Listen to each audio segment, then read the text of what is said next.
everybody. This is So Many Sequels. I'm Josh. I'm Andrew. I'm Garrett. And I'm David. That is right. We're here to review movies for you. We need a good catchphrase. We've never come up with one. You know what? We haven't come up with one. We've never needed one. We don't now. I don't know what No. Why should we start? Exactly. If you want a catchphrase, though, if you can think of a cool catchphrase for the So Many Sequels podcast, so put it in the comments below. Maybe we'll use it. There you go. Put it in the comments or put it in a review on the iTunes page for this show. That would be great. Yeah. You just go in the Apple Podcast and leave us a rating and review. Put your comments in there. That's cool too. So today on the show, we're going back in time. This is honestly like the first time this season we've gone back to do an old movie. We've been doing a lot of brand new movies, which has been a lot of fun. After the last year, everyone's been kind of like hungry for new movies. So that's what we've been focusing on. But this one's got a little bit of a twist to it. We're going to talk about Mortal Kombat. And yes, we will talk about the new Mortal Kombat. But today we're going to talk about the original movie adaptation of Mortal Kombat, which came out in 1995. Really just like, I don't know, a handful of years after the game first came out. I'm just going to double check there. Yeah, the first game came out in 92. So it only took them 3 more years to make a movie of it. Yeah. It's that big of a hit. Mortal Kombat was one of the more successful video game adaptation films. It doesn't really star anyone that I know or who went on. Christopher Lambert.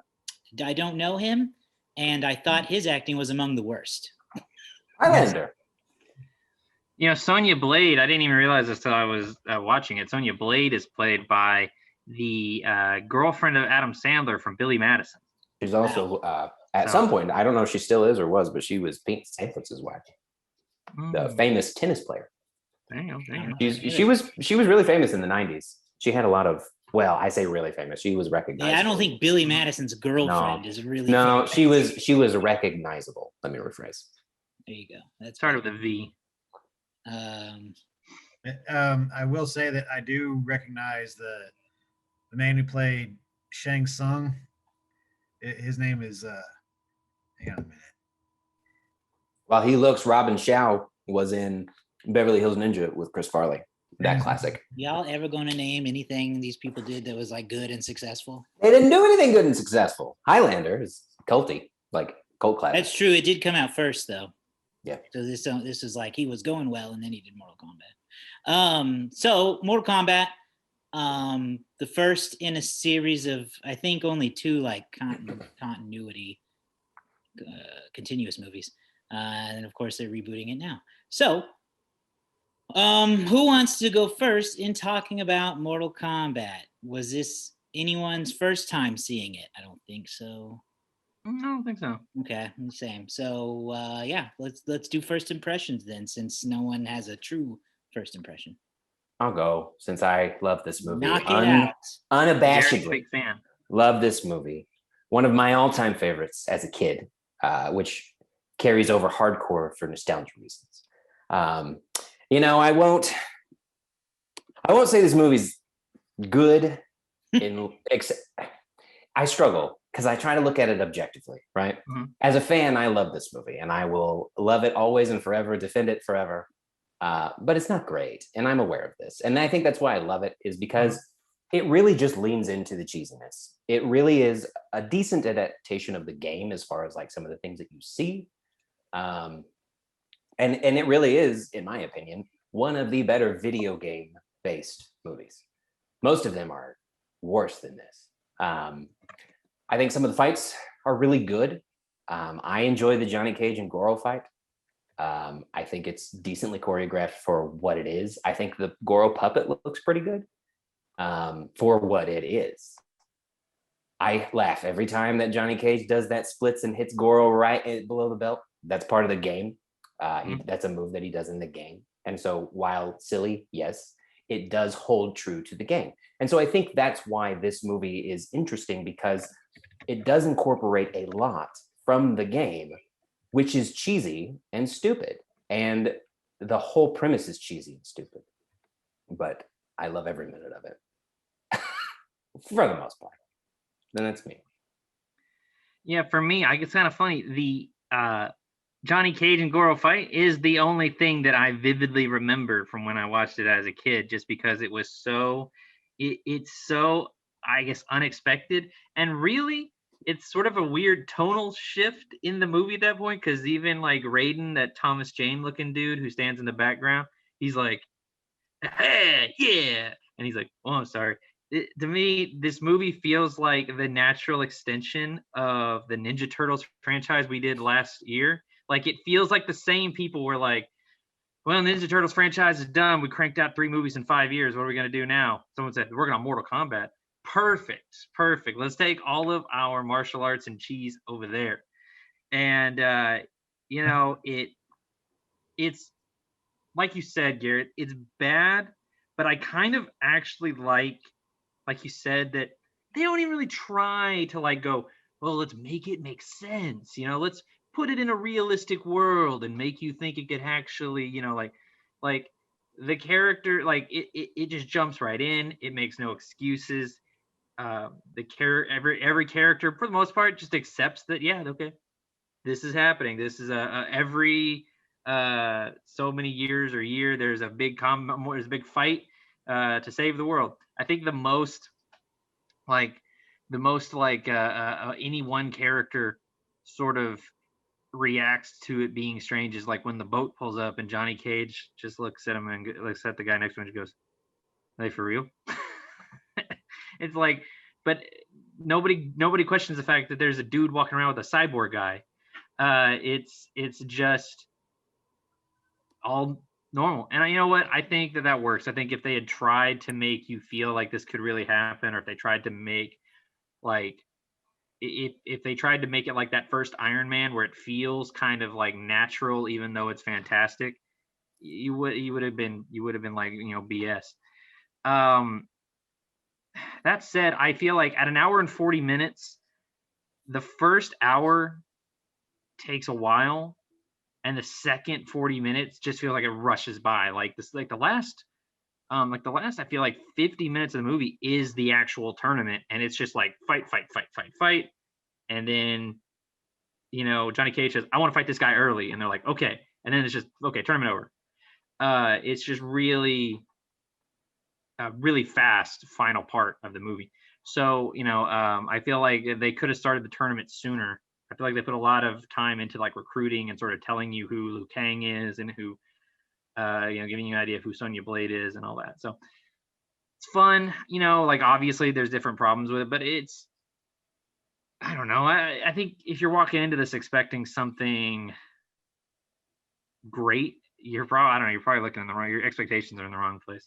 Yeah. The reason, again, going back to just this whole premise, I get that, but I've always accepted it because one of the first things that these people see essentially is Raiden, and he is lightning personified essentially. So at that point in time, when you see a man arrive on a lightning train, why would you question anything else? Like for me, I'd be like, okay, well, I guess I am so stunned at everything I'm seeing, I have no questions. Exactly. Andrew. Well,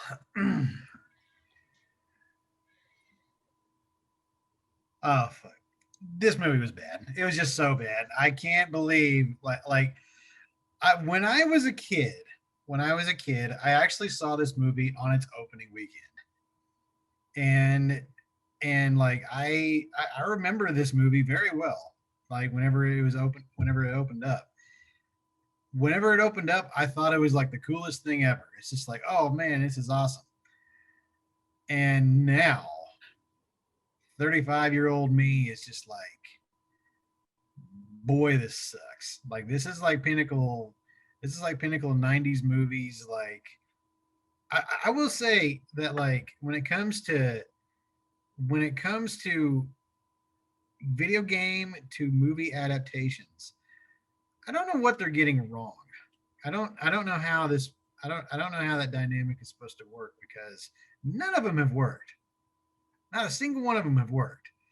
hopefully the next one that comes out will might settle the score. But the thing is that like everything in this movie is everything in this movie can be easily picked apart. Um, but like the only good thing I will say is that I like the character of Shang Tsung.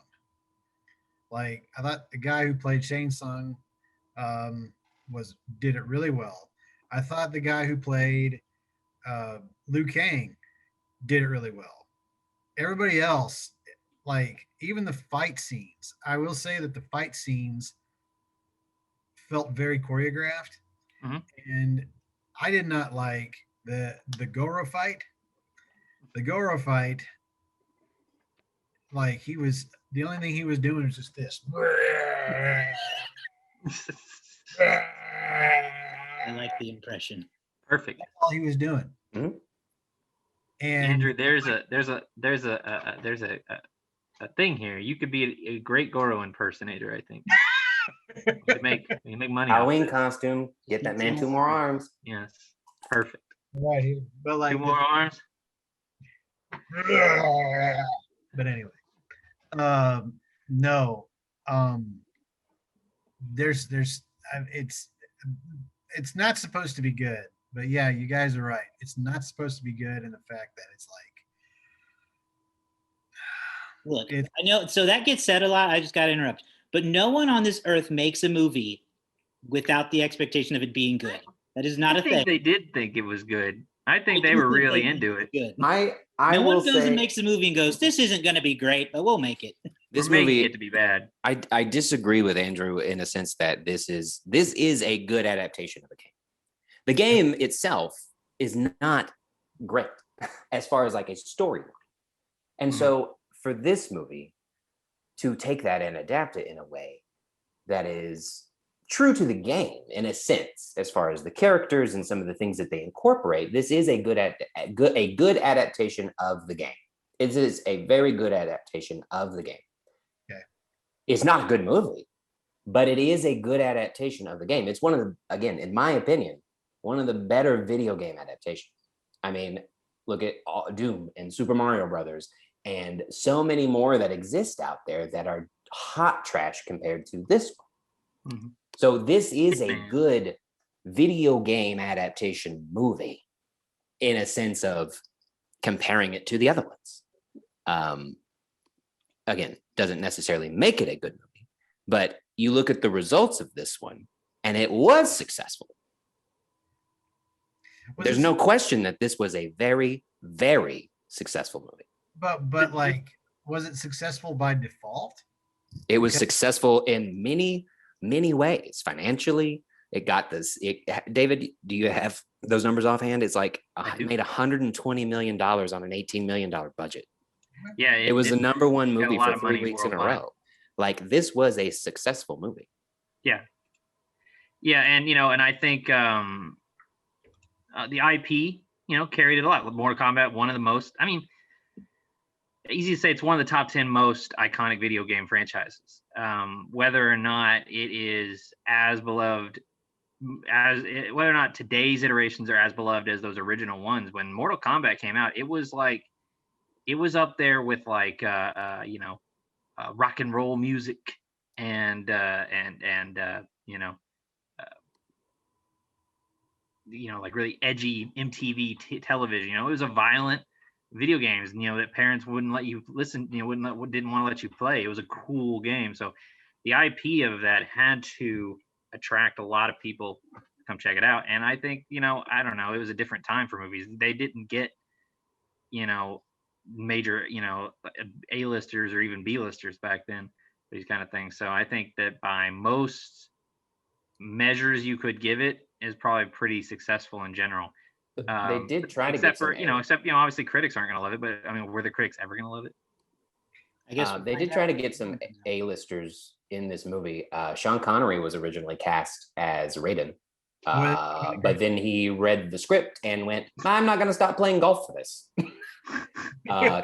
Cameron Diaz was originally supposed to play Sonya Blade.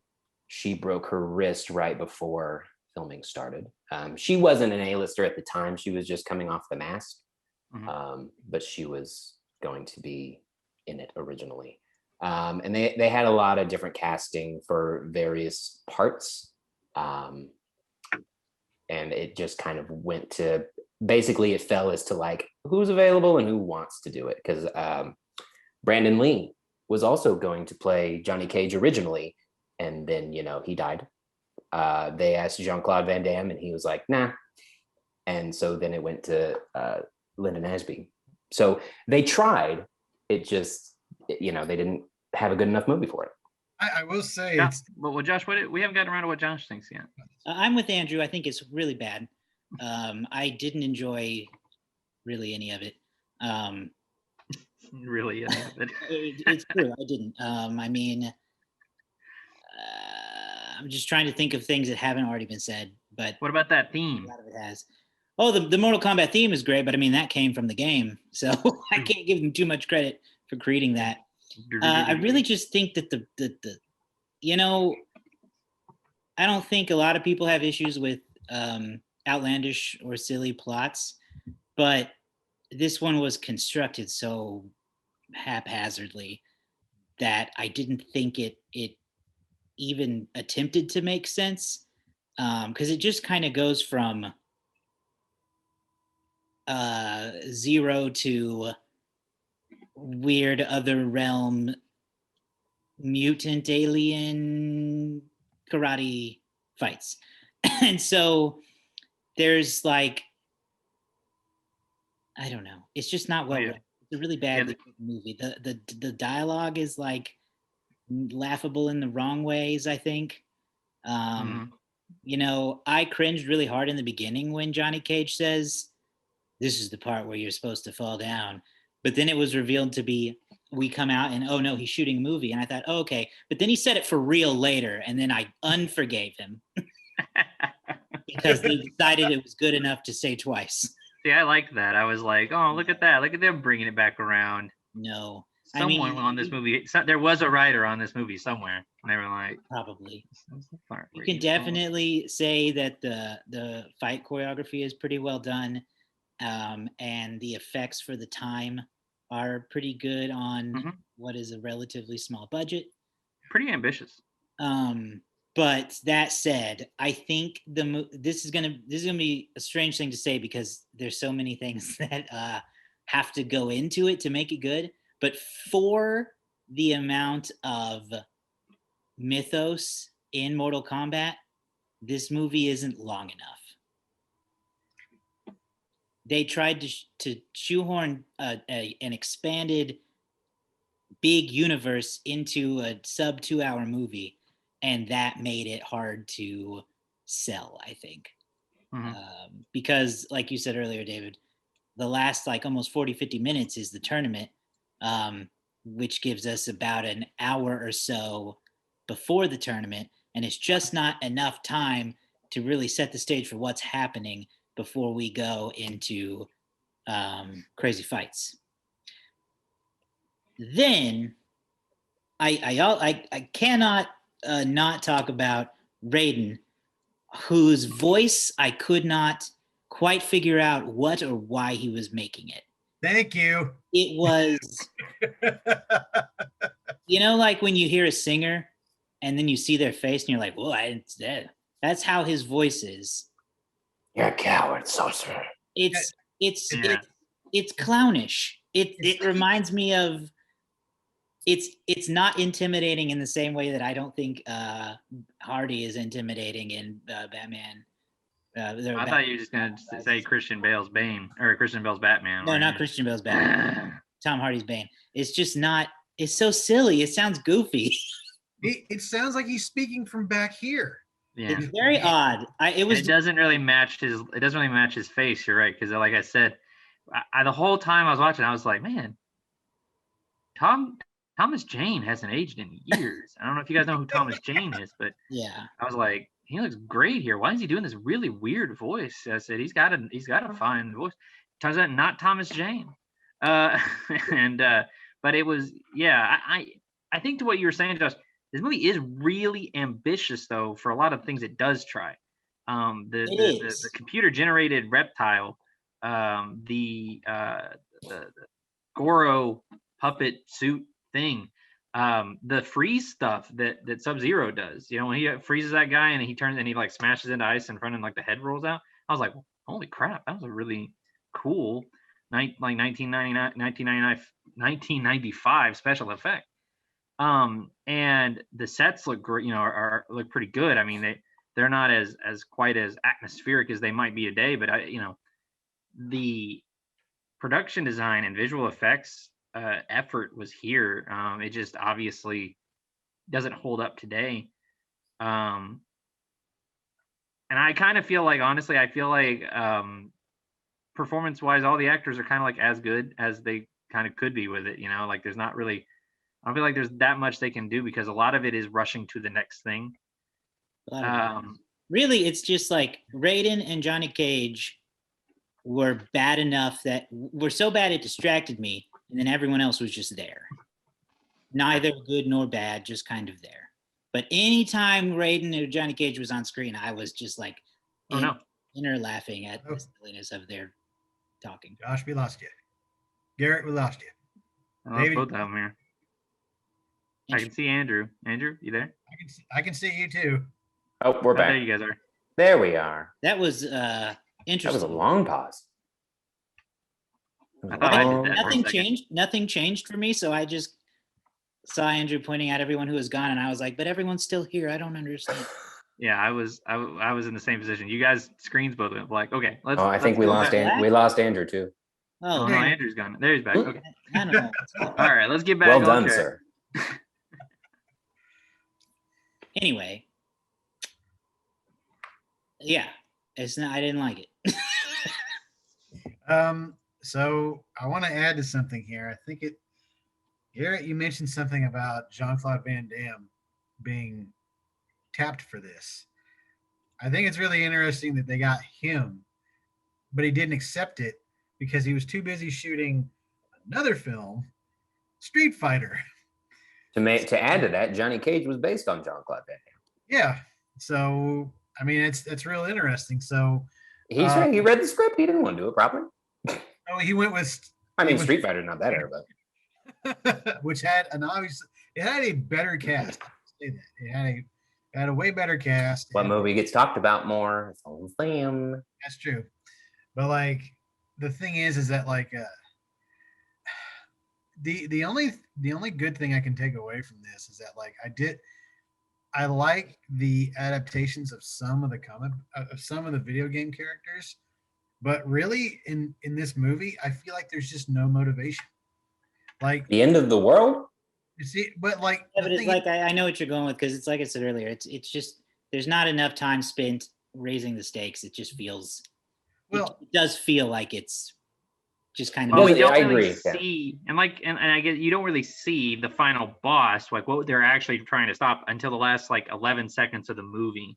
So yeah, I guess I know what you mean because like the movie I've forgotten honestly about the bad guy showing up, but you know the movie sort of like has this very clear ending point, and I was like, huh. So I guess that's just kind of it. They don't really get to see what they were gonna like have to fight against, you know. Like usually in these type of movies, you would get like a glimpse, a la Snyder Cut, a glimpse of the big bad that you know you're trying to avoid.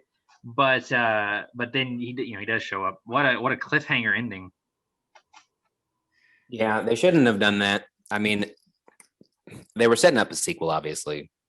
They could have done it in a different way. Shang Tsung should have been the big bad in this. And just stopped it there. They could have. I mean, you rework the script, and it's. I'm excited for the 2021 or the new one to see how they do it. I also have a lot of problems with various casting choices. The 90s were a different time. They whitewashed a lot of characters. I mean, Mortal Kombat. I mean, look at Raiden. Yeah, why is Raiden not be Christopher Lambert? But in the 90s, they would cast white people because casting directors like minorities don't sell. That's my assumption, but it doesn't make any sense to have Raiden be Christopher Lambert based on the lore that they've created. It's upsetting to go back and see a lot, and a lot of that is that way in both of these Mortal Kombat movies, where they just, the second one's a little better, but I mean, as far as like a diversified cast, but not that great. I agree. And you know, the new movie, which we will be reviewing soon and seeing soon, has had this benefit of another what I guess at this point 15 years, 25 years almost of innovation for the video game, for them to kind of establish a more rounded out, I feel like a more fleshed out version of the story in the video games. The video games, they have their niche, and the niche really loves it, and it's still an iconic title. And I feel like they have a little bit, you know, and I feel like they can lean on a lot of the advancements of technology and a lot of the advancements in how people treat nerd culture films. Because in 1995, it's still a different, very different world. The way people, let's face it, we reviewed this movie earlier this year. If the Kong versus Godzilla movie had come out in 1995, we'd be saying the same thing. Like, oh, this is not good, and because nobody would have taken it as seriously when they were making it back then. So, be interesting to see what they do with the 2021 Mortal Kombat. One thing that's interesting to me that just kind of highlights some of the hypocritical nature of our pop culture media is that perhaps the main thing this movie is missing from the like original source material, that I think arguably is like its most famous thing, is all of its graphic violence. Does not exist in this movie. No fatalities. The thing that really made Mortal Kombat famous is missing. And I'm assuming that's because the studio wanted to make a family-friendly PG-13 movie.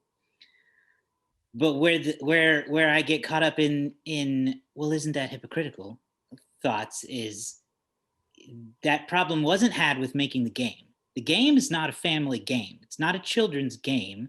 Whether or not children played it, obviously they did, is up for debate. But to take a adult-oriented game and turn it into a family movie was doomed from the start, I think. Mortal Kombat without the fatalities is just stupid fighting at that point, because you're missing out on the cool factor.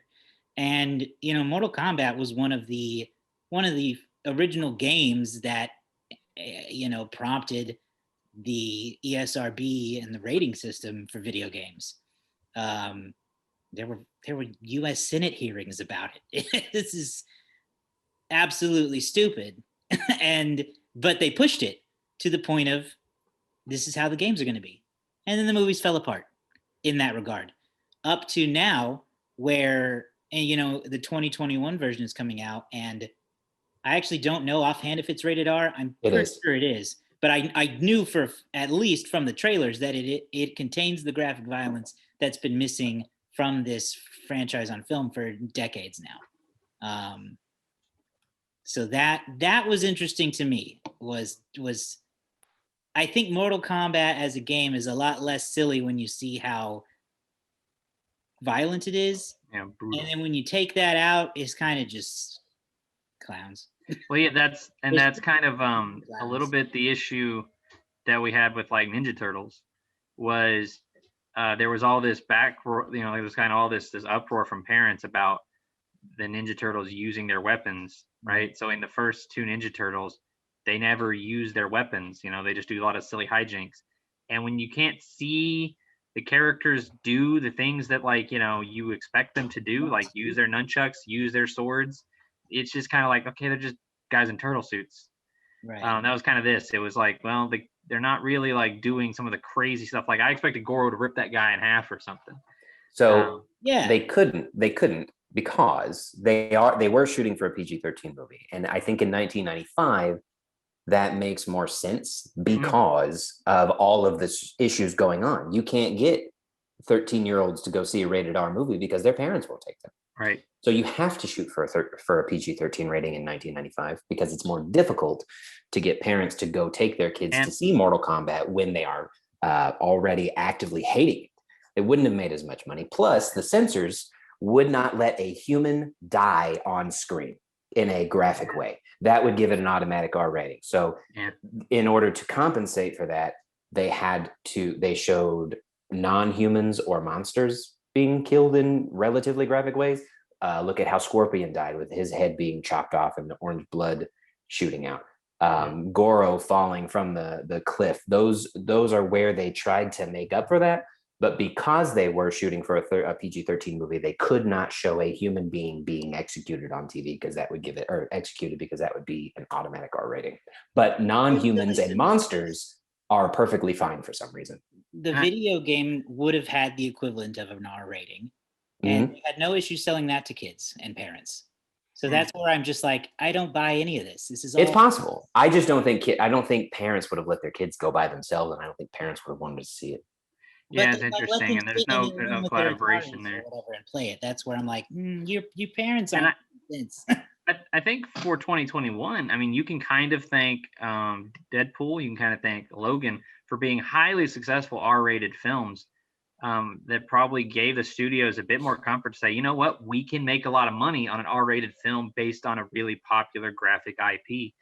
So I'm really interested to see how far they're willing to take it with that freedom. It was not long ago that all superhero movies, all video game movies were PG-13 because that's how you were going to maximize your audience. But yeah, I mean, the floodgates have been opened on that, and I think a big reason that is 2016's Deadpool. Yeah, well, I mean, you can just tell too from the marketing and the trailers for the new Mortal Kombat that it is just not geared toward kids at all. It's pretty clearly an adult movie, and I think that's probably how it should have stayed, even back then when this original one was made. You make a better movie if you don't try to broaden the audience so much. It's not like, and Andrew, you might be able to help with this too. It's not like there weren't R-rated fight movies in the 90s. Oh yeah, there was. I mean, there's probably plenty of them. I mean, I'm talking, but like, really, there were like R-rated fight movies from the 80s. Yeah. So yeah, it has a history. I mean, I'm pretty sure Bloodsport's R-rated, isn't it? Yeah, like Bloodsport. Like I could go back and say like Sylvester Stallone's Over the Top. You know, it really campy, just shitty movie, but it's a fight film. But like, one thing I will say is that like the director Paul W.S. Anderson, after this film, has made nothing but like really violent movies. The next film after he did this was a movie called Event Horizon, and I remember seeing that. It was gory. Yeah. Was it Goro? Yeah. Exactly. But then he went on and directed Resident Evil, and we all know how bloody Resident Evil was. So like it's very much a Paul, it's a very much a what's his first name? Joel Schumacher situation. Like Joel Schumacher directed Batman Forever and Batman vs Superman. Batman and Robin, and they were super camp and super cheesy. And so you think that's his style, is over the top camp and cheese. But the guy has made incredibly gritty, realistic movies. Yes. And so like like he's even said, if they had told me to do that, that's what I would have done. But basically they told me they wanted a long toy commercial. So that's what I made. This is probably a situation with that director. This director probably could have made this a very bloody, gory fight movie, but I'm sure there was a push for, well, we want this to be successful. We want to have, we want to have some kids. We want to maximize the amount of money we're going to get out of this. So make it, maybe not super bloody, but work some good fight stuff in there. We want to make sure that they'll buy the game and have the shit scared out. This is Teenage Mutant Ninja Turtles for teenagers. for the 13 to 18-year-olds. I want to jump in and talk about the fight scenes real quick, because this is the first movie in Hollywood to use wire working. Robin Shaw was a big action movie star in Hong Kong. And so they had to do some reshoots based on feedback they got from a focus group.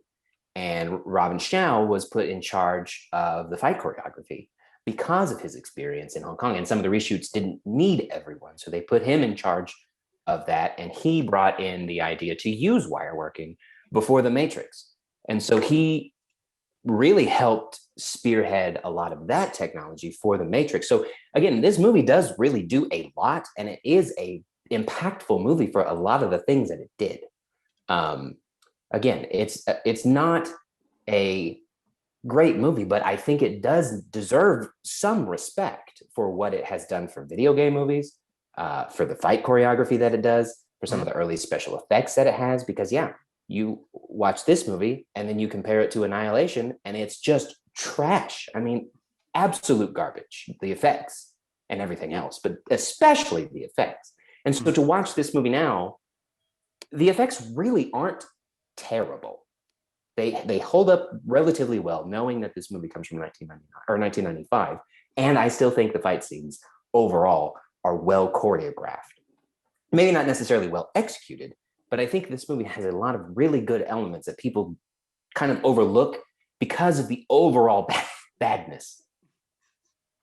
Well, on the fight scenes, in the beginning, I will say I felt like the fight scenes were very like slowly developed. But like whenever you get to the one-on-one with like Johnny Cage versus Scorpion, Liu Kang versus Sub-Zero, it does get eventually better. I kind of felt like should have been a little bit more of a fight. I think the best fight for me anyway would have been Liu Kang versus Sub-Zero. That was a good one. Just because I like Sub-Zero. Sub-Zero was my favorite character. Too bad he didn't do anything cool. So what? He froze that one dude in midair. Cool. Froze that one dude in midair, yeah. Be a lot cooler if he stabbed him with his own frozen blood, wouldn't it? That's Yeah, true. that would have been pretty cool. That's the thing, is like I feel like if I played the video game and then I wouldn't watch that, I'd be disappointed. He didn't do the cool stuff. Like Mortal Kombat has come so far from this, and if you play the original Mortal Kombat today, you'd be thinking like, man, everybody went crazy because of this. Oh well, yeah. I mean, obviously, stunning. We can't look back at that and say like, oh yeah, well, it was violent for the time. It was different for the time it was, but it was, yeah. I mean, Mortal Kombat has built itself, and even then, like Mortal Kombat 10 and 11 are just no holds barred. I also want to just real quick mention the soundtrack. In the 90s, every movie had a soundtrack. Even if the songs weren't in the movie, there was a soundtrack. And so there was a soundtrack for this. And again, the producers of the movie, wanting to hold close to the game, wanted a bunch of like electronic EDM type music, but that was not a popular genre. And so a lot of the other the executives wanted like Van Halen and Janet Jackson, but the producers were like, no, man, that doesn't fit with Mortal Kombat. So they went with a really small, unknown record label in order to produce the electronic music that they want. And it was the first EDM record in history to go to platinum. So again, changing a lot of things, whether it's a good movie or not, had a big impact on our culture. Pivotal movie is what you're saying. I don't know if I'd go that far, but it definitely has a bigger impact on our culture than I think a lot of people do. It was a cultural reset. Yeah. I also want to, this is my last little thing. I love the abuse of Dutch frames, and I always have. This movie is filled with them. If you're unaware, if you're not initiated into this life, not to mansplain, but the Dutch frame is when the camera is like this, for a shot, and the movie opens with like this shot of how do you pronounce the bad guy's name? Shang Tsung. Shang Tsung. It's like him and Liu Kang's little brother, and it's just all. What are you doing? Like it's just all Dutch frames, and it's they make me nauseous sometimes. The more they do it, but I love. Ever since I found out that it has a name, I just can't call them out. Yeah. Yeah, but also Kevin Michael Richardson is the voice of Goro, and he's a great voice actor. I really like it. That's all I got left on my notes here. So just for fun, does anyone want to guess where this movie lands on the Rotten Tomatoes ranking of video game movies? Just because I have it. How many movies are on the list? There are 44 movies on the list. 44. I'm gonna say 3. Okay, we got a 3. I'm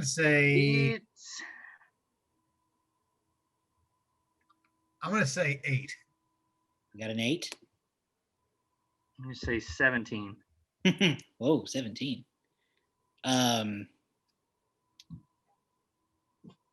We actually have someone who guessed it exactly right.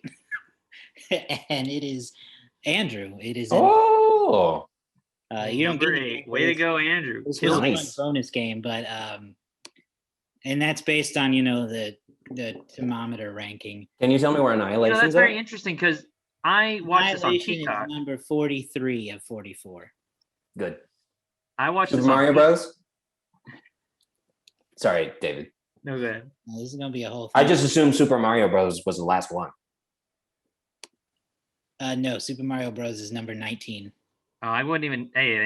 I wouldn't even know where to guess what the last one is. I'd have to really like. The number one's got to either be Sonic the Hedgehog or Detective Pikachu, right? I would say No. Annihilation. Mortal Kombat Annihilation. I already said where that one was. That's number 43 or It's 44. second to last. No, the number one is not Sonic the Hedgehog or Detective Pikachu. However, those are 2 and 3. There is one that I don't think you all will guess. Is We're it? talking- I got nothing. Is it a live action? Nope. Is it Pokemon the movie? Nope.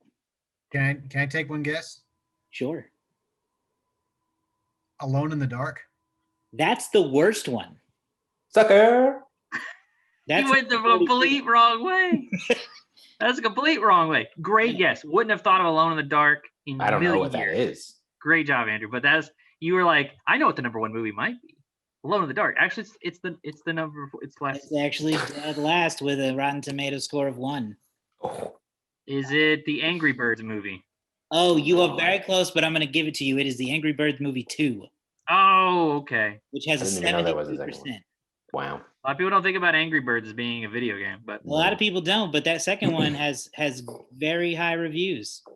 what I was gonna say is it surprises me. That means that there's a sharp drop off from 1 to 8 because I watched this on Peacock. I don't know where you guys probably watched it on DVD or something, but on Okay. Peacock, it actually in the bottom corner tells you what the Rotten Tomato scores are. Yeah. And the audience scores. So I saw that it was like a 44 on Rotten Tomatoes. So I thought, You're right. So on this list of 44 movies, only the top 3 are fresh at all. so what are the Yikes. other ones in the top 5? It's got to be like Tomb Raider, maybe is in the top 5. The newer one. Yes, the newest Tomb Raider is number 4.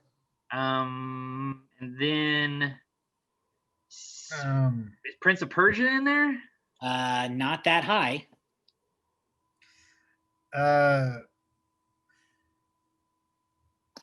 That's all I can think of off the top of my head. trying to think. But Max I don't know what else would be in the top 10. We've guessed like 5 or 6 of the top 10. I can't think of what the rest would be. no, Well- number 5 is 2018's Rampage, starring Oh, The Rock. yeah, okay.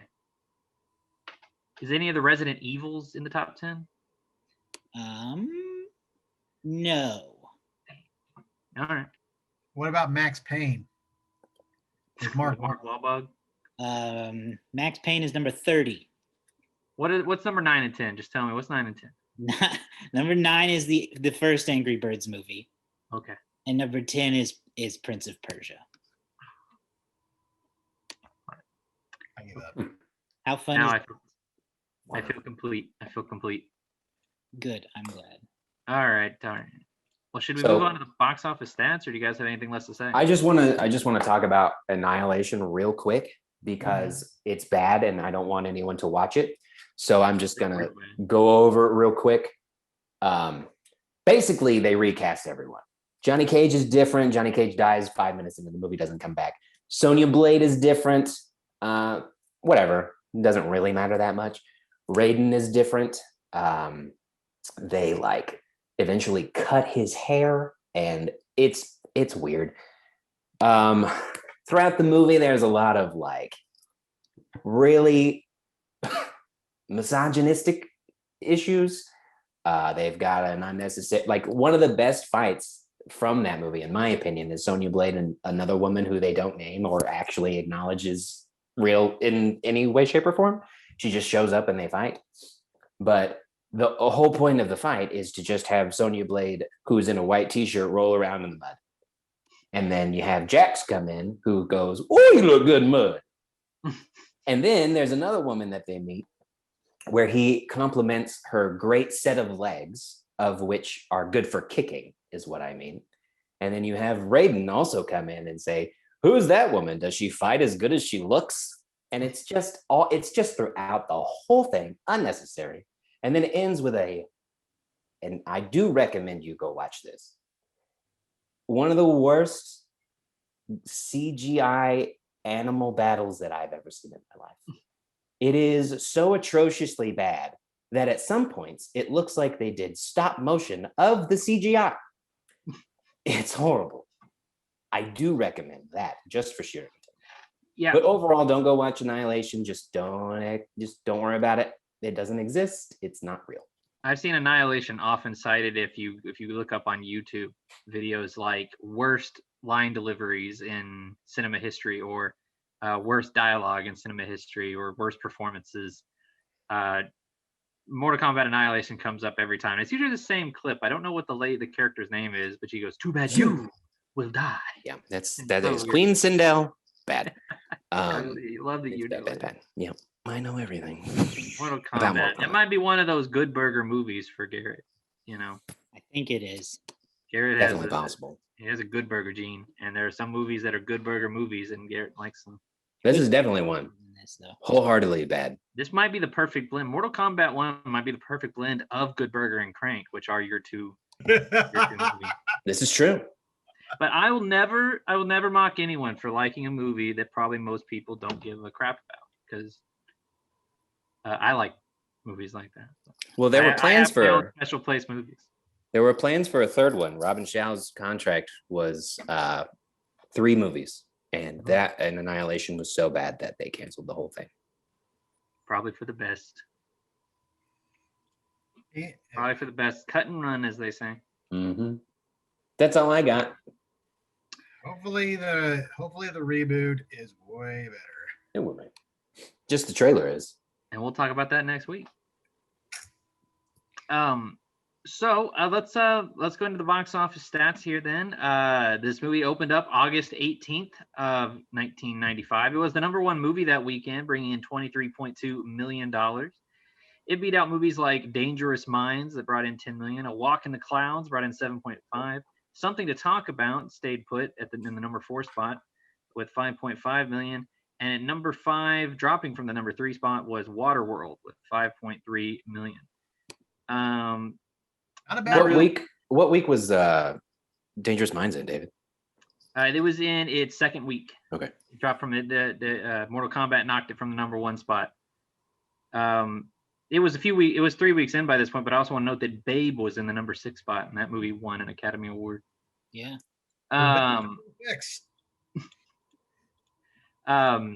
The movie would go on to make $70 million in the United States, $51 million overseas, for a worldwide total of $122 million, which is pretty good. I mean, that's good enough to be the number 22 spot for 1995 domestically and number 23 worldwide.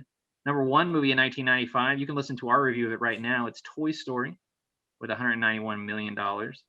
Number 2, a franchise I hope we get to someday, is Batman Forever. Was in the number 2 spot. Number 3, this is a great Tom Hanks movie. We have a friend. I have a friend you guys have a friend who has a Talking Tom Hanks podcast. You can be a friend too. Yeah, you're a friend. He was on our show. Friend of the pod. Friend of the pod. That's right. What is it called? Talking Pot. Talking Fast. I can't. Talking Tom. Talking pod. Talking Tom. Anyway, at number 4, Disney's Pocahontas brought in 141 million that year. And number 5, oh boy, we have a review of this too. It is the second franchise, the so many sequels crew ever did, Ace Ventura: When Nature Calls. You guys have to go back and listen to the very adept study by Garrett, Josh, and Andrew of re-examining Ace Ventura from the view of 2017. Very, very good listen. Watch at your own risk, please. Yes, definitely. Listen at your own risk. And that's really all I have. I will say that this movie is, as of right now, the 7th highest grossing. We talked about critic reviews. The 7th highest grossing video game adaptation, behind Sonic the Hedgehog, Detective Pikachu, Lara Croft, Tomb Raider. That's the 2001 version, I think. Yes. The Angry Birds movie, Prince of Persia, and the Pokemon, the first movie. That's it for me this week. I think that Josh is running the game this week, the Letterboxd game. Cool.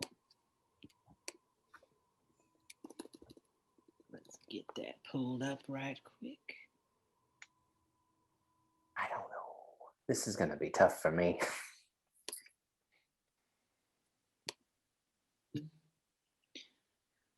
Okie dokie.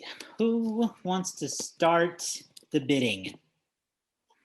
So I This want to person lead off. typically sets the stage for where everyone else will follow. I want to lead off, and I'm going to say a 2.4. Okay. We got a 2.4. I think, like Garrett, there's a lot of people who really like this movie more than the quality of the film. Mm-hmm. That's true. My number was 2.1. 2.4 and a 2.1. Okay.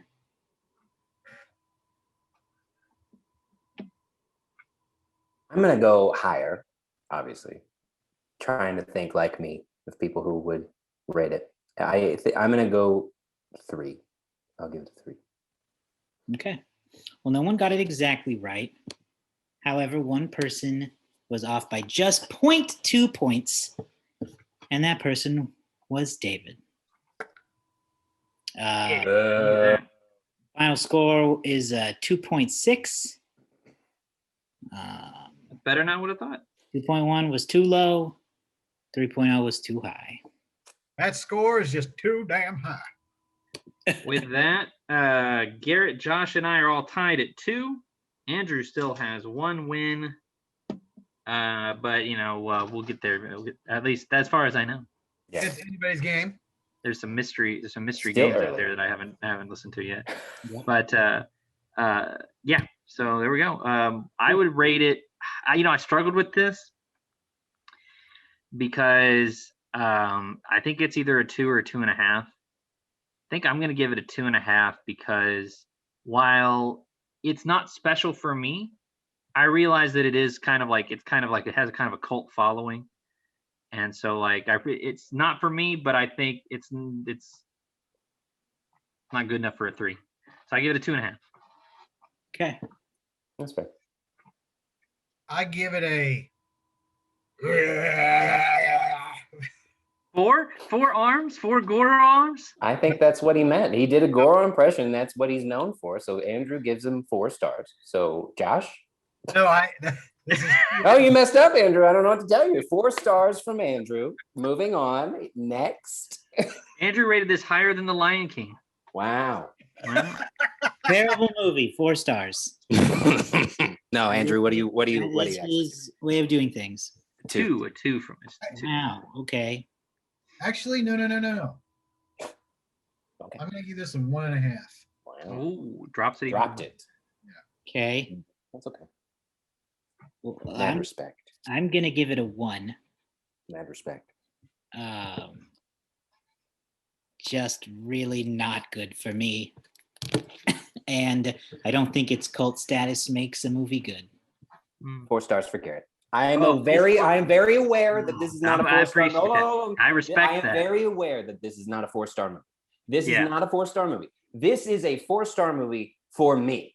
Yeah. I very much enjoy this movie, and I will defend it until the day I die. It gets a 4 stars from me, purely based on love and nostalgia. This is coming from me as a man who gave A Knight's Tale 5 stars. I respect that decision. I understand you. All right. All I know You is froze Andrew. You froze Andrew on my you screen. sub-zeroed Andrew straight into the hellscape. Yeah, you did. So I would say that based on that 4-star review, the three of us better never hear you struggle to rate a movie ever again. Hey, no, I already knew what I was I'm gonna give struggling with this one. No. No, I already knew what I was giving this one. This one No, is that's what I'm saying. If you can so easily give Mortal Kombat 4. Oh no. That's not fair because I've loved this movie since I was a child. I've never not loved this movie. Yeah. So that's not fair. Well, it's like well, we haven't gotten into Space Jam yet, but soon we might get into we will have to review our Space Jams, and those might have interesting. These movies are so old that when I put them in a DVD player, they're a tinier square than the 4x3. It shrinks. I have owned these movies my whole life. I think that's just the TV rejecting it. I had to rent it. What does that bring our score up to? What does that 4 bring our score up to? Oh Lord. Let's see. We got a 2.5, a 1.5, a 1, and a 4. That is a 2.25. See? Boom. That ain't bad. Still very close. That is bad, but you're right. It's close. Do we round down to a That 2 is or a- up to a 2.5? I don't know, because that's perfectly split down the middle. I don't really know where to go in that one. Well, give it a 2 because you 3 didn't like it as much as I did. That's fair. I'm the only reason that it's Round it high up anyway. to a 2.5. That gets us closer to the letterbox score. Oh gosh, so many good arguments for it. Because letterbox 2.6. So there is a hey, I think there's an attitude for I know the movie's not good, but I really like it. It's interesting when you can enter that territory as a film. Mm-hmm. That's where the original Power Rangers movies is. 5 stars. Mighty Morphin. It's a bad movie, but I really question. enjoy it anyway. Every time somebody moves their head, they make a whoosh noise in that movie. Anyway, or they do this. Billy, that's brilliant.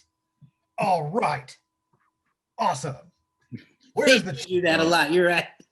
Oh, one day we'll get to that franchise, I think. I hope. Okay, well, I think that wraps up our discussion of Mortal Kombat. Hopefully, when we talk about the reboot, we will all be on closer to the same page. And I hope that page is a glowing review. Glowing 4-star review. Maybe a 4-star review. Maybe not. Who knows? It's one of those things where you can't really go. There's no expectations to be had because it has yet to be done right. So expectations low. Expectations low. Hopefully exceeds. It's a great place to be. All right. Well, that's it for us this week, I guess. You're right. That is it for us. Find us online on all your favorite social media apps. We're on Facebook, Instagram, Twitter. We're also on Letterboxd, the movie review social network thing. We're on there. Find us there. We're also individually on there. Then, of course, however you found the show today, please be sure to subscribe, whether it be through your favorite podcasting app or the video version on our YouTube channel, So Many Sequels. Find us there. Do it. We'll be back next time with another good or bad movie review. Who knows? All right. Bye.